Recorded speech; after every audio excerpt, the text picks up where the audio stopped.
কয়েক মাস আগেও রাজনৈতিক বিশ্লেষকদের বড় একটি অংশ মনে করেছিলেন আসন্ন জাতীয় নির্বাচনে বিএনপির প্রধান প্রতিদ্বন্দ্বী হিসেবে জামায়াত ইসলামের উত্থান ঘটতে পারে। মাঠের রাজনীতি, জনসমাবেশ এবং সাংগঠনিক তৎপরতা দেখে সে ধারণা একেবারে অমূলকও ছিল না। কিন্তু সময় খুব দ্রুত বদলে গেছে। বর্তমানে দেশের রাজনৈতিক বাতাস পুরোপুরি বিএনপিকে ঘিরেই বইছে। আর এই পরিবর্তনের কেন্দ্রবিন্দুতে রয়েছেন বিএনপির চেয়ারপারসন তারেক রহমান। তারেক রহমানের বাংলাদেশে প্রত্যাবর্তনের পর থেকেই রাজনৈতিক দৃশ্যপট নতুন রূপ নিতে শুরু করে। তাকে যে মাত্রার নিরাপত্তা ও প্রোটোকল দেওয়া হচ্ছে তা অনেকের চোখে একজন ডিফ্যাক্টো রাষ্ট্রনায়কের প্রতিচ্ছবি তৈরি করেছে। এর সঙ্গে যুক্ত হয়েছে সাবেক প্রধানমন্ত্রী বেগম খালেদা জিয়ার জানাজায় মানুষের অভূতপূর্ব উপস্থিতি।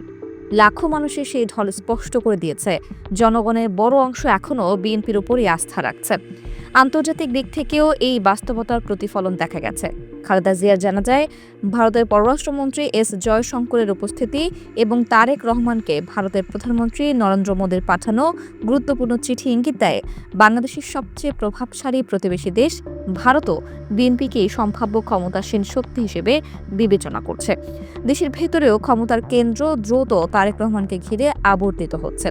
সাম্প্রতিক সময়ে দেশের শীর্ষ ব্যবসায়ী, প্রভাবশালী সাংবাদিক এবং বড় বড় গণমাধ্যমের সম্পাদকদের সঙ্গে তার নিয়মিত বৈঠক হচ্ছে। বিশেষ করে প্রথম আলো ও ডেইলি স্টারের শীর্ষ সম্পাদকদের প্রকাশ্য সমর্থন রাজনৈতিক বাস্তবতায় বড় বার্তা বহন করে।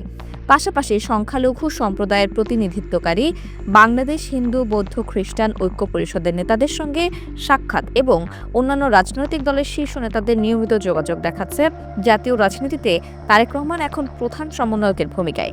এমনকি জামায়াত ইসলামের আমির ডা শফিকুর রহমানও বিএনপির সঙ্গে সমন্বয়ের কথা বলছেন। এসবের পাশাপাশি ইএএসডির সাম্প্রতিক জনমত জরিপে ৭০% ভোটারের বিএনপিকে সমর্থনের তথ্য বাস্তবতায় রূপ নিলে বিএনপি আগামী নির্বাচনে ২৭০ আসন পেতে পারে। অর্থাৎ অল্প সময়ের মধ্যেই তারেক রহমানের নেতৃত্বে বিএনপি আবারও দেশের ক্ষমতার প্রধান দাবিদারে পরিণত হয়েছে।